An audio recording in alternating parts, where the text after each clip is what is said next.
Good morning friends, welcome to my channel नोकी मोहब्बत और आप देख रहे हैं relationship across the time. Last episode में हमने देखा था कि राजकुमारी अनामिका और इनायका अब अपने महल में वापस आ चुके रहते हैं, जहाँ पर जो इनायका रहती है अपनी दिल की डिज़ायर बताती है और वो उन्हें बताती है कि उसे मूवीज़ में जैसे रोमांस होता है उसे उस तरीके का रोमांस करना रहता है। मतलब उसे इस तरीके का रोमांस चाहिए रहता है कि जहाँ पर मून लाइट्स हों और उन दोनों के बीच में रोमांटिक कपल हो। वो सारी चीज़ें बताती है और यहाँ पर जो हमारी राजकुमारी अनामिका रहती है अब वो इतने ज़्यादा प्रेम में रहती हैं उनके साथ कि उनकी सारी ख्वाहिशों को पूरा करना चाहती हैं। इसलिए वो उसको ये भी कह देते हैं कि आप जैसा चाहती हैं हम वैसा कर देते हैं, आप सिर्फ़ अपनी डिज़ायर बताइए।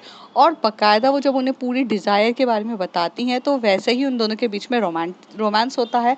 और जब रोमांस ख़त्म हो जाता है तब उन्हें वहाँ से पता चलता है कि ब्रिटिश ईस्ट इंडिया कंपनी ने यहाँ पर उनके ऊपर अटैक कर चुके हैं और उनके जो राज्य है, जो पड़ोसी राज्य हैं, उन सब में उनके ऊपर अटैक कर चुके हैं और वार होने वाला है, जिसमें एक पत्र में इन लोगों से मदद मांगी है उन्हीं के राज्य के राजाओं ने।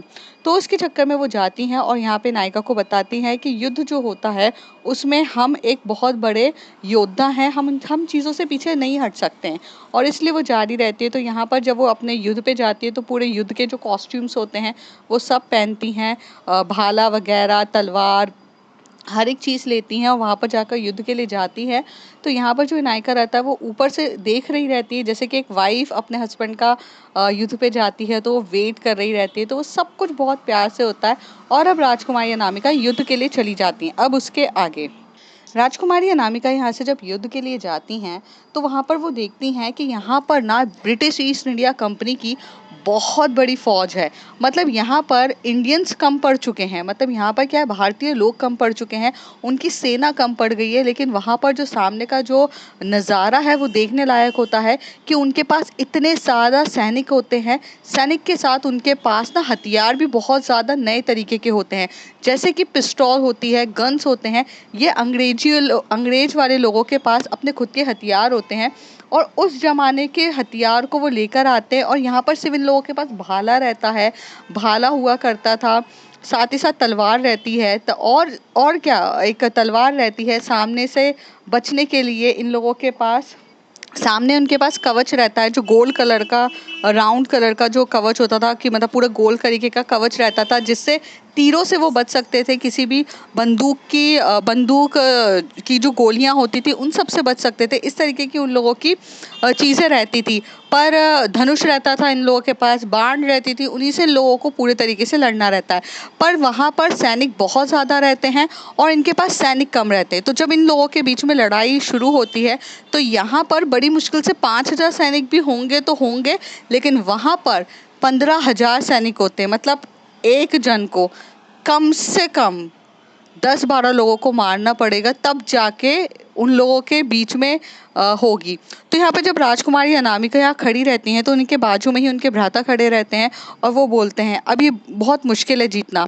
तभी राजकुमारी अनामिका कहती हैं जीतने का मज़ा तभी आता है जब सामने वाले का युद्ध, हमारा जो सामने वाला जो हमारा प्रतिस्पर्धी ज़्यादा से ज़्यादा, बहुत ज़्यादा शक्तिशाली हो। मतलब खेलने का मज़ा तभी आता है जब कॉम्पिटिटर हमारा स्ट्रांग हो, मतलब हमारा प्रतिद्वंदी बहुत ज़्यादा शक्तिशाली हो, तभी यहाँ पे खेल का मज़ा आता है। पर यहाँ पर ये कहते हैं कि हम इस तरीके से तो जीत नहीं सकते। अगर हम इस तरीके से अगर जीतने भी जाएंगे तो हम नहीं जीत पाएंगे, क्योंकि हमारे सैनिक कम हैं, उनके पास सैनिक ज़्यादा है। और अगर हम कितनी भी कोशिश कर ले, अगर एक इंसान भी बहुत लोगों को भी मारेगा तो भी ये बहुत मुमकिन नहीं है। तभी वहाँ से दूसरे राज्य का जो राजा रहते हैं, जिनके जिनके मतलब जिनके साथ ये लड़ने जाते हैं ईस्ट इंडिया कंपनी में, जिसका साथ देने जाते हैं, वो कहते हैं कि बहुत मुश्किल है, इस बार तो हमें नहीं लगता कि हम अपने राज्य को बचा पाएंगे। तभी राजकुमारी अनामिका कहती हैं योजना अगर हम पूरे तरीके से बनाएंगे तो हम जीत सकते हैं। हमें सबसे पहले इनके जर्नल हैं उनके ऊपर अटैक करना पड़ेगा। मतलब हमें किसी भी हालत में इनके जो जर्नल हैं, अगर हम उसको किसी भी हालत में अपना बंदी बना देते हैं तो यहाँ पर पूरी की पूरी ईस्ट इंडिया कंपनीज, यहाँ पर पूरे के पूरी ईस्ट इंडिया कंपनी के जितने भी सैनिक हैं ये सब अपने हथियार छोड़ देंगे अगर उनका राजा ही हम पूरे तरीके से कब्जे में ले ले। तभी यहाँ पर एकदम से जो हमारे ज्येष्ठ भ्राता रहते हैं वो कहते हैं, ये तो तुम ऐसी बात कर रही हो जो मुमकिन ही नहीं है। तभी वो कहते हैं कि हर चीज़ मुमकिन होती है, मुमकिन होना ही पड़ेगा उसे। तो कहती है कि वो तुम्हें दिख रहा है उनका राजा, जो उनका जर्नल है, जो मतलब ईस्ट इंडिया कंपनी का जर्नल सेक्रेटरी है, वो वहाँ पर बैठा है बीचों बीच, और उसके आजू बाजू देख रही हो तुम, इतने सारे सैनिक है, इतने सारे सैनिक है कि वहाँ तक पहुँचना ही हमारे लिए। तो यहाँ पर जो हमारी राजकुमारी अनामिका रहती है वो एकदम से देखती हैं भ्राता की तरफ और कहती हैं, योजना से अगर कुछ भी काम किया जाए तो सारे काम पूरे तरीके से हो जाते हैं। तभी वो कहते हैं कि आप इसमें क्या योजना करने वाली हो तुम? तो कहती हैं, फिर वो उनके कान पर कुछ कहती हैं, और साथ ही साथ वहाँ के जो राजकुमार रहते हैं, जो राजा रहते हैं, उनके सामने भी वो पूरी बात योजना बताती है। तो योजना के हिसाब से ये लोग चल रहे रहते हैं। तो सबसे पहले जो आक्रमण करना रहता है वो यहाँ पे राजा, उनके सैनिक लोग आक्रमण करते हैं। फिर राजकुमार जो रहते हैं, मतलब इनके ज्येष्ठ भ्राता, वो लड़ते हैं, और साथ ही साथ उनके सैनिक लड़ते हैं। पर यहाँ पे राजकुमारी अनामिका गायब ही हो जाती हैं। थोड़ी देर के बाद यहाँ पर धीरे धीरे राजकुमारी अनामिका अपने अश्व के साथ बैठ के धीरे धीरे वहाँ से जो पूरी जो बोला जाता है ना कि जब युद्ध हो रहा रहता है तो वो पतली गली जो आपने सुनी रहती है ना, वो उधर से जाके अटैक करके वहाँ के पूरे तरीके से जितने भी सैनिक होते हैं उन्हें बहुत मार रही रहती हैं। उनकी तलवारबाजी के सामने कोई भी नहीं टिक सकता था, और यहाँ पे राजकुमारी अनामिका अपनी तलवारबाजी से पूरे तरीके से कर रही थी। जितने भी जो भी पूरे तरीके से जितना भी जो वहाँ का जर्नल रहता है उसका पूरा का पूरा ध्यान राजा और भ्राता की तरफ रहता है। मतलब यहाँ पे राजा की तरफ रहता है, उसके सैनिक की तरफ रहता है, भ्राता की रहता है। राजकुमारी अनामिका की तरफ उनका बिल्कुल भी ध्यान नहीं रहता है। तो यही चीज़ का पूरा ध्यान राजकुमारी अनामिका उठाती है। मतलब राजकुमारी अनामिका की योजना यही रहती है कि पूरे तरीके से जो इनका ध्यान है, मतलब पूरे तरीके से जितना भी ध्यान है वो अपनी ओर खींचें। मतलब अपनी ओर, मतलब भ्राता और राजा को अपनी ओर पूरे देखना पड़ेगा कि उनको किसी भी हालत में उनकी अटेंशन है वो एक ही जगह आए, वो पूरे फोकसली जर्नल यहीं पर सोचे, वो ये भी ना देखे कि आजू बाजू कोई और भी अटैक कर रहा है। तो धीरे धीरे राजकुमारी अनामिका जो रहती है उसके आजू बाजू वाले जितने भी सैनिक होते हैं उन्हें मारते हुए जा रही रहती है, और उनके मारने का तरीका बहुत तेज तरीके से रहता है क्योंकि वो काफ़ी अच्छी रहती हैं तलवारबाजी में, और ऊपर से वहाँ पर तीर कमान के साथ भी वो बहुत अच्छी रहती हैं। तीर कमान के साथ भी बहुत ज़्यादा अच्छी रहती हैं, इसलिए वो अपने पूरे तीर कमान को चलाते हुए एकदम से भाग रही रहती हैं, और इधर मार रही रहती हैं, उधर मार रही रहती हैं। और जो जर्नल रहता है उसका पूरा का पूरा सामने ही ध्यान रहता है भ्राता की तरफ, क्योंकि जो भ्राता रहते हैं वो पूरा अटैकिंग फॉर्म में, मतलब एकदम जोरों शोरों से अपने दोनों हाथ में एक एक तलवार लेकर सामने वालों का सर काटते हुए उनकी सीने पे वार करते हुए जा रहे रहते हैं। इस तरीके से वो आक्रमण कर रहे रहते हैं। तो जर्नल का पूरा ध्यान रहता ही नहीं, जर्नल का सिर्फ ध्यान ये रहता है कि इसको रोकना पड़ेगा, इसको किसी भी हालत में रोकना पड़ेगा। अगर इसको नहीं रोका तो ये मेरी तरफ आ जाएगा, और जब तक ये मेरी तरफ आएगा तो मुझे भी खतरा हो सकता है। जर्नल ये सोच रहा था। तो जनरल फर्नांडिस वहाँ पर थे। तो जो जनरल फर्नांडिस थे उनका यही दिमाग था कि यार मैं किसी भी हालत में इनको आगे ना बढ़ने दूँ।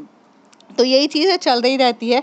पर राजकुमारी अनामिका जो राजकुमारी अनामिका रहते हैं उसी हिसाब से पूरा उनके हिसाब से चल रहा रहता है। वो पूरी की पूरी दिमाग में लगाए बैठती हैं कि क्या करना है, कैसे करना है, और धीरे से जाकर ना जर्नल जो रहता है वो अपनी एक तोप के ऊपर खड़ा होकर इंस्ट्रक्शन दे रहा रहता है। मतलब उसके पास अपनी खुद की तोप रहती है और तोप के ऊपर दे रहा रहता है। तो यहाँ पर जो राजकुमारी अनामिका अश्व के साथ जाती हैं, वहाँ के आजू बाजू सैनिकों को अच्छे से मारती हैं। मारने के बाद पूरे तरीके से जर्नल के ऊपर आ जाती हैं, और जर्नल का वो जो तोप रहता है उसके ऊपर चढ़ के जर्नल के ऊपर तलवार रख देती हैं, और वहाँ से ज़ोर से चिल्ला के बोलती हैं, सैनिकों अपने तलवार हटा दो वरना तुम्हारे जर्नल को मैं पूरे तरीके से मृत्यु के घाट उतार दूंगी, और मैं एक बार भी सोचूंगी नहीं। तभी जर्नल एकदम से शॉक्ड हो जाता है कि भाई मेरे साथ क्या हो गया, मतलब मैं तो क्या सोच रहा था और मेरे साथ हो क्या रहा है। तभी वो इतना मतलब एकदम शॉक्ड हो चुका रहता है, उसको पूरे तरीके से ब्लैंक हो चुका रहता है जर्नल। और वो अंग्रेज रहता है तो एकदम से बोलता है, साथियों अपने हथियार नीचे रख दो। मैंने कहा हथियार को नीचे रखो, रखो पूरे तरीके से हथियार को नीचे। मतलब इस तरीके से वो बोलने लगता है कि हथियार को पूरे तरीके से नीचे रख दो। तो यहाँ पर जो हमारी राजकुमारी अनामिका रहती हैं वो उसके ऊपर अटैक कर देती हैं, और जिस तरीके से वो जो ब्रिटिश जो मतलब रहता है जनरल, उसको बंदी बना के लेकर आ जाती। तो इस तरीके से वो ये युद्ध पूरे तरीके से जीत जाती हैं। और ये तरीके से जीतने के बाद वो जश्न की तैयारी होती है, और यहाँ पर वो हार चुके रहते हैं तो उनको अपनी जो जितनी भी सैनिक रहते हैं उनको अपनी पूरी सेना लेके वापस जाना पड़ता है। और युद्ध पूरे तरीके से मतलब वो जो बंदी बनाते हैं जो जनरल फर्नांडिस को, वो मारते नहीं हैं, वो वहाँ के कारावास में जाकर उनको बंदी बनाते हैं। तब यहाँ पे ज्येष्ठ भ्राता कहते हैं, हमने तो सोचा भी नहीं था कि हम ये जीत पाएंगे, पर आपका जो ये सोचने का तरीका उत्तम था। मतलब आपने जिस तरीके से योजना बनाई, उस योजना के हिसाब से तो हमको समझ में ही नहीं आया कि ये किस तरीके से आपने जो जीती हमारी हारी हुई बाजी को जीत लिया। ये तो बहुत मुश्किल था, और ये काम तो हम भी नहीं सोच पा रहे थे। तभी राजकुमारी अनामिका कहती हैं, कभी कभार बल से नहीं जीते जाएं तो छल से जीतना पड़ता है। कृष्ण जी हमेशा से यही कहते थे कि युद्ध में ज़्यादातर योजनाओं से जीती जाता है युद्ध, बल से तो बहुत कुछ होते। बल की बात करी जाए तो कृष्ण जी जिस पांडवों के साथ थे तो उनका बल उतना ज़्यादा तो था नहीं, वो इतने शक्तिशाली नहीं थे, पर उनके सामने वाले जो योद्धा खड़े थे, भीष्म पितामह, साथ ही साथ द्रोणाचार्य, अश्वत्थामा और शकुनी का अपना खतरनाक दिमाग, और साथ ही साथ उनके पास जितने भी योद्धा थे वो इतने बलशाली थे। कर्ण, जो अंगराज कर्ण, इतने बलशाली थे कि उनसे जीतना नामुमकिन था। फिर भी जहाँ पर कृष्ण जी ने अपनी योजनाएं बना बना के उन्होंने किया, उन्होंने झूठ नहीं कहा, पर उन्होंने छल का प्रयोग तो उन्होंने भी किया था। तो हमें भी हमारे इतिहास महाभारत से यही चीज़ सीखनी चाहिए थी जो मैंने सीखी है। मैं गीता इसलिए तो पढ़ती हूँ भ्राता, ऐसे ही तो मैं ये सब चीज़ें नहीं पढ़ती। ये सुनने के बाद वो काफ़ी ज़्यादा खुश होते हैं और बहुत प्रसन्न होने लगते हैं। रात्रि का समय हो चुका रहता है, और रात्रि के समय पे यहाँ पर जो सबके सब रात का समय रहता है, जश्न बन रहा रहता है। तो भ्राता उनकी तरफ देख के बोलते हैं कि हमें यहीं पे रुक जाना चाहिए आज, फिर हम कल चले जाएंगे यहाँ पर। तभी यहाँ पर जो हमारी राजकुमारी अनामिका रहती हैं, उन्हें ये बात बिल्कुल भी प्रसन्न मतलब उनको अच्छी नहीं लगती है, उनको ना प्रसन्नता नहीं होती है।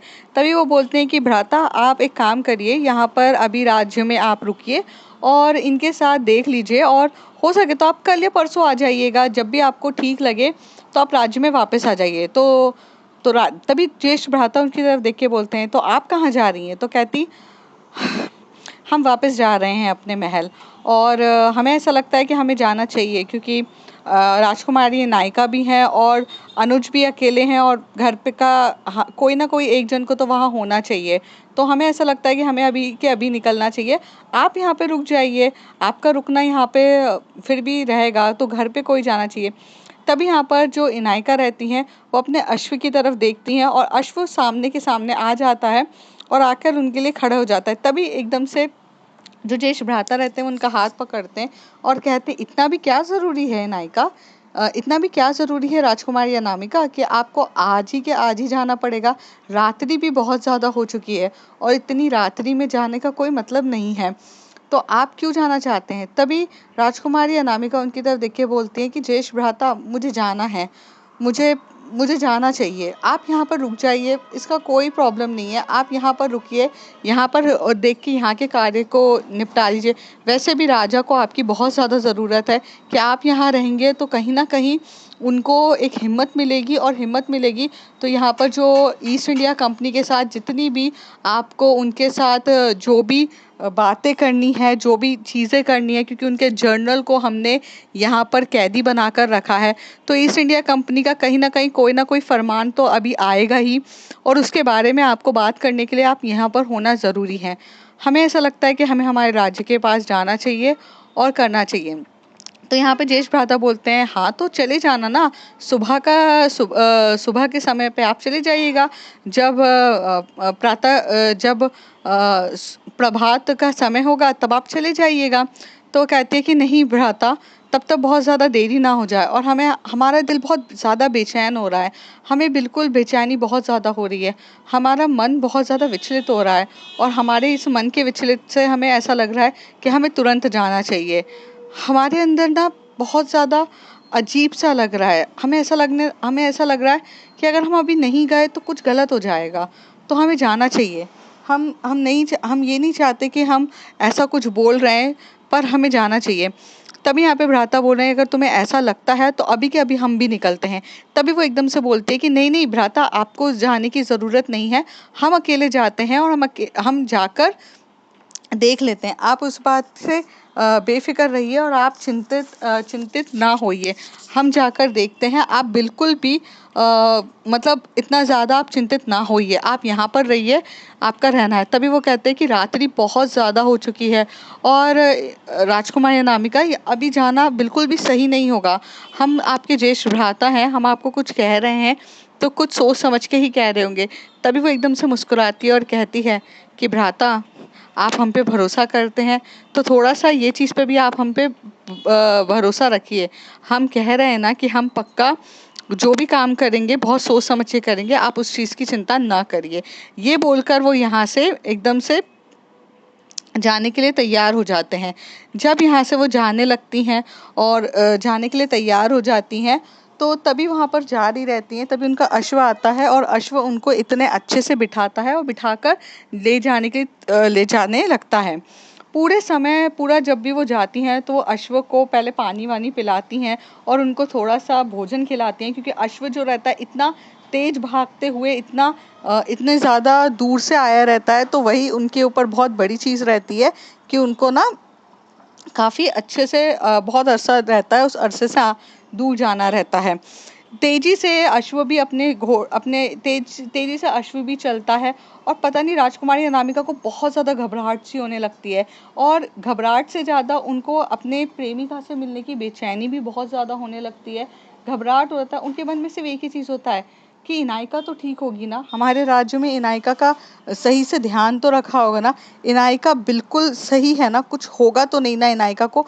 यही चीज़ उनके मन में बहुत ज़्यादा थी, और उनका मन इसी तरीके से विचलित हो रहा था कि कुछ तो गलत होने वाला है। तभी यहाँ पे राजकुमारी अनामिका जैसे ही अपने राज्य की तरफ पहुँचती हैं, तब वो वहाँ पर देखती हैं कि बहुत सी चीज़ें तहस-नहस दिख रही रहती है। जैसे कि जब आप राज्य की तरफ जाते थे तो वहाँ पर छोटी-छोटी कुटिया होती थी, और प्रजा की दुकान रहती थी, और वहाँ पर ना बहुत सी चीज़ें टूटी-फूटी दिखने लग जाती है, बिखरी हुई सी दिखने लग जाती है। हर चीज़ बिखरी सी, टूटी-फूटी सी दिखने लग जाती है, जिसको देखकर ना यहाँ पर जो राजकुमारी रहती हैं, उनको अजीब-सा लगने लगता है। राजकुमारी अनामिका ये सोचने लगती हैं कि अब हुआ क्या है यहाँ पर?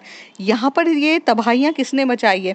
तभी वो एकदम से वहाँ से जा रही रहती हैं, और अपने अश्व से उतरते हुए एक वहाँ पर बूढ़ा-सा आदमी रहता है, उनसे पूछती हैं कि यहाँ क्या हुआ था?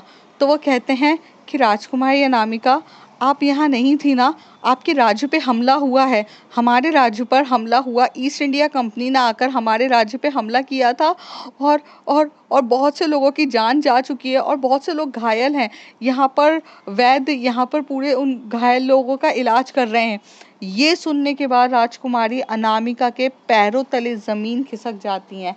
उनको ऐसा लगता है कि वो दूसरे के राज्य को बचाने के लिए गईं, दूसरे के राज्य को सँभाल रही थीं, दूसरे के राज्य को बचा रही थीं, और उनके खुद के राज्य में, मतलब उनके खुद के राजा पे ऊपर हो गया। अब उनको इतना डर लगता है कि जैसे-जैसे वो आगे-आगे जाती हैं, वो तबाहियाँ देखने लगती हैं कि यहाँ पर चीज़ें गिरी हुई हैं, खून दिखने लगता है, यहाँ पे खूनों के निशान दिखने लगते हैं, लोग घायल हुए रहते हैं, और बहुत ज़्यादा होता है। और इससे देखकर ही पता चलता है कि ईस्ट इंडिया कंपनी ने कितनी ज़्यादा अपने क्रूरता के साथ इनके ऊपर वार किया रहता है, उनके ऊपर बहुत गंदे तरीके से वार किया रहता है, और उनका जो वार रहता है वो भी बहुत खतरनाक तरीके से हो रहा रहता है।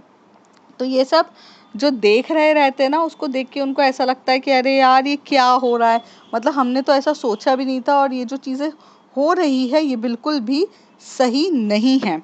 तो ये सब देख कर ना उनको अजीब सा लगने लगता है और तभी वो अंदर की तरफ जाती हैं, तो उनका जो मेन द्वार रहता है वो खुला ही रहता है।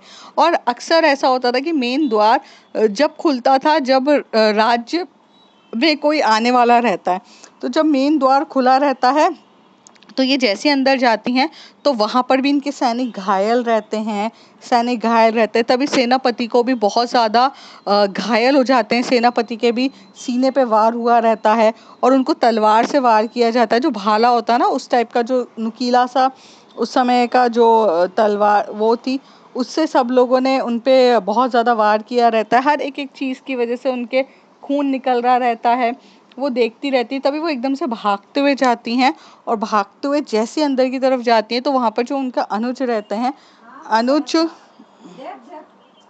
तो काफ़ी ज़्यादा डरी हुई रहती है। और राजकुमारी अनामिका जब अपने ही राजमहल में देखती हैं तो वहाँ पर वैद्य आके खड़े रहते हैं। तो ये देख के राजकुमारी अनामिका काफ़ी ज़्यादा डर जाती हैं और डरते हुए एकदम से जब अंदर की तरफ जाती हैं तो वो पूछने लगती हैं कि किसको घायल हुआ है, कौन घायल हुआ है, क्या हुआ है। वो अपने पिताश्री की तरफ देखती है तो पिताश्री घायल हुए रहते हैं, लेकिन सबसे ज़्यादा अगर कोई घायल हुआ रहता है तो वो अनुज घायल हुआ रहता है। और अनुज की तरफ देखती हैं और देखकर बोलने लगती है कि तुम ठीक तो हो। तो एक तरीके से अपने अनुज मतलब उनका जो भाई रहता है, अगर वो घायल होता है ना तो उनकी आंखों में से एकदम आंसू निकलने लग जाते हैं और वो काफ़ी ज़्यादा रोने लगती हैं और उनके निकलने लगते हैं। तभी जो उनकी माता श्री रहती हैं, जो मतलब राजकुमारी अनामिका की माता रहती हैं और जो राज्य माता भी रहती हैं, वो एकदम से आती हैं और उनके कंधे पे हाथ रखते हुए बोलते हैं कि इसमें इसमें रोने वाली क्या बात है, पर तुम इतनी जल्दी आ कैसे गई, इतनी रात्रि में आने की क्या मतलब ऐसे मजबूरी हो गई थी। तभी राजकुमारी अनामिका उनकी तरफ देख के बोलती है, माँ माँ मुझे कुछ सही नहीं लग रहा था, मुझे बहुत ज़्यादा बेचैनी होने लग गई थी, मुझे बहुत ज़्यादा घबराहट हो रही थी, अजीब सा लग रहा था और मेरे मन में ना बहुत ज़्यादा हलचल हो रही थी कि मुझे ऐसा लग रहा था कि कुछ तो सही नहीं होने वाला है। इस वजह से मैं काफ़ी ज़्यादा तेजी से भागते हुए आ गई। ज्येष्ठ भ्राता वहीं पर हैं क्योंकि वहाँ पर भी राज्य में उनकी ज़रूरत है, तो इसलिए वो वहाँ पर हैं और मुझे मुझे ठीक नहीं लगा, इसलिए मैं आ गई। लेकिन हाँ, अच्छा हुआ ना मैं आ गई, लेकिन लेकिन देखिए ना, अगर मैं यहाँ होती तो शायद किसी भी हाल में ये सब चीज़ें नहीं हो पाती और मैं अपने आप को बहुत ज़्यादा मैं ये मानती हूँ कि मैं ही बहुत ज़्यादा ज़िम्मेदार हूँ अगर मैं अपनी ज़िम्मेदारी निभाती और मेरे अनुज को इतनी ज़्यादा चोट नहीं लगती। वो काफ़ी ज़्यादा रोने लग जाती हैं अपनी माँ के पास, तो उनका दिल हल्का मतलब वो करने लगती हैं। तो कम से कम 10-15-20 मिनट के बाद धीरे से वो पूछती हैं, इनायका कहाँ पर है? इनायका तो ठीक है ना? उनको तो कुछ नहीं हुआ ना? इनायका कहाँ पर है? तभी तभी सबके सब एक दूसरे की तरफ देखने लगते हैं और कुछ बोलते नहीं हैं। तभी वो बोलते हैं कि यहाँ पर मतलब ईस्ट इंडिया कंपनी ने के क्यों अटैक किया? तो कहते हैं जनरल लुइस करके हैं, जनरल लुइस ने यहाँ पर मतलब एकदम से यहाँ पर पूरे तरीके से प्रहार किया। तो एकदम से पूछते जनरल लुइस, हाँ मैंने उनके साथ, मेरी तो पहले से ही उनके साथ बहुत ज़्यादा झगड़े चल रहे हैं, इसलिए उन्होंने किया। वो यहाँ पर एकदम से नायिका के बारे में पूछती हैं तो यहाँ पर सबके सब राज्य में एकदम चुप हो जाते हैं और कोई भी उनको कुछ भी जवाब नहीं देता है। यहाँ पर वो एकदम से पूछती हैं कि और क्या क्या नुकसान हुआ है और उन्होंने यहाँ पर अगर हमारे ऊपर प्रहार किया है तो किस चीज़ के लिए किया। तभी यहाँ पे अनुज एकदम से धीरे से उठते हैं। तभी राजकुमारी अनामिका कहती है कि आपको उठने की ज़रूरत नहीं है, क्या हुआ है तो आप मत बोलिए। तभी वो बोलते हैं कि ज्येष्ठ भगिनी, वो ना ईस्ट इंडिया कंपनी ने हमारे ऊपर प्रहार इसलिए किया क्योंकि वो देवेंद्र को छुड़ाना चाहते थे और उनके पिताश्री को, राजकुमार देवेंद्र और राजा को छुड़ाकर वो हमारे कारावास से लेकर गए हैं। ये सुनने के बाद राजकुमारी अनामिका न ज़्यादा चिंतित नहीं होती हैं। उन्हें पहले से पता था कि उनका उनके साथ चल रहा था, इसलिए तो वो कहती हैं ठीक है, इससे ज़्यादा और कुछ हुआ है क्या। तभी सब एक दूसरे की तरफ देखने लगते हैं और कोई भी जवाब नहीं देता है। तभी यहाँ पे राजकुमारी अनामिका को कुछ ठीक नहीं लगता है। तभी वो एकदम से पूछती हैं, माता, पिताश्री, हम आपसे पूछ रहे हैं कि इसके अलावा भी और कुछ नुकसान हुआ है क्या, क्योंकि जिस तरीके से आप एक दूसरे की तरफ देख रहे हैं हमारी बेचैनी बढ़ रही है। और वैसे भी इनायका कहाँ पर है, इनायका ठीक तो है। तभी अनुज कहता है देवेंद्र इनायका को उठाकर ले गया। हमने हमने बहुत कोशिश करी, हमने आपसे जो वादा किया था उसे निभाने की हमने काफ़ी ज़्यादा कोशिश करी, परंतु हम नहीं निभा पाए और वो हम पे प्रहार करके इनायका को अपने साथ बंदी बनाकर ले गया। ये सुनने के बाद राजकुमारी अनामिका की आंखों में जो गुस्सा, आंखों में जो मतलब अभी तक मतलब ठीक ठाक थी, अब इतना ज़्यादा गुस्सा आ जाता है कि वो एकदम से आग बबूला हो जाती हैं और वो एक क्षण भी नहीं रुकती और बाहर की तरफ जाने लगती हैं। तभी यहाँ पे राजमाता उससे पूछती हैं कि आप कहाँ जा रही हैं, क्योंकि रात्रि का अभी जो समय था वो 2 बज रहे रहते हैं, क्योंकि वो रात के 2 से 3 बजे के समय पे आती हैं और इतनी रात्रि हो चुकी रहती है और वो एकदम से बोलती हैं कि आते हैं हम, और ऐसे करके वो बाहर की तरफ जा रही रहती हैं। तभी उसके मातेश्री पूछती है कि आप कहाँ जा रही हैं, तभी वो कहती हैं इनायका को लेने। तो फ्रेंड्स देखते हैं आगे क्या होता है। If you like my story, like share and subscribe.